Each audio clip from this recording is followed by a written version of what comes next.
ऊपर से आईसीयू से भाग दौड़ करके इंटरकॉम खराब होने की वजह से आग लगने से सारी जिम्मेदारी नर्सिंग स्टाफ की ही। SK इलेक्ट्रिकल्स नाम से जो कंपनी उसमें काम कर रही थी उसकी गलती है, उनके खिलाफ कार्रवाई होनी चाहिए। क्या दोष था उन लोगों का, उन मासूमों का? इस अन्याय को कतई सहन नहीं करेंगे। जिस तरह से प्रशासन ने जो कार्रवाई की है, सिर्फ 4 नर्सिंग स्टाफ है, जबकि नर्सिंग स्टाफ वो धुएं की वजह से उनके फेफड़े खराब हो गए थे। किस पे डाली गई? नर्सिंग स्टाफ पे, जो कि सरासर गलत है।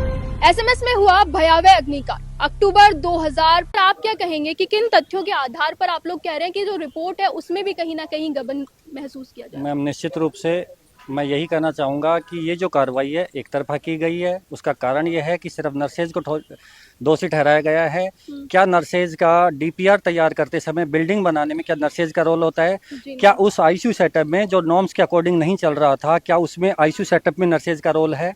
क्या किसी भी तरह के उपकरण खरीद में, अन्य सामान की खरीद फरोख्त में क्या नर्सेज का रोल होता है? जो दोषी ठहराया गया, अपनी पूरी तन्मयता से 24 घंटे अपनी सेवा देने के बावजूद इस तरह का इनाम हमारे को दिया गया है। निश्चित रूप से दोषियों पे कार्रवाई होनी चाहिए। क्या उस जो घटनाक्रम था उसमें नोडल ऑफिसर नहीं थे?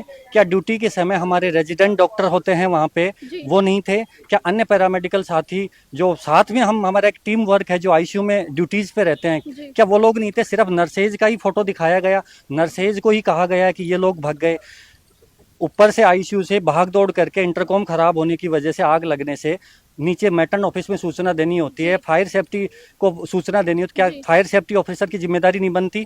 क्या नोडल ऑफिसर की जिम्मेदारी नहीं बनती? क्या अन्य जो प्रशासनिक अधिकारी हैं जो इस आईसीयू के सेटअप में जिम्मेदार हैं, क्या उनकी जिम्मेदारी नहीं बनती जो नर्सेज को दोषी ठहराकर और इनको निलंबित किया जाता है और अन्य जिम्मेदारों पर एक सिर्फ 17 सीसी और 16 सीसी का नोटिस थमाकर और लिपापोती कर ली जाती है? सर देखिए, कुछ प्रश्न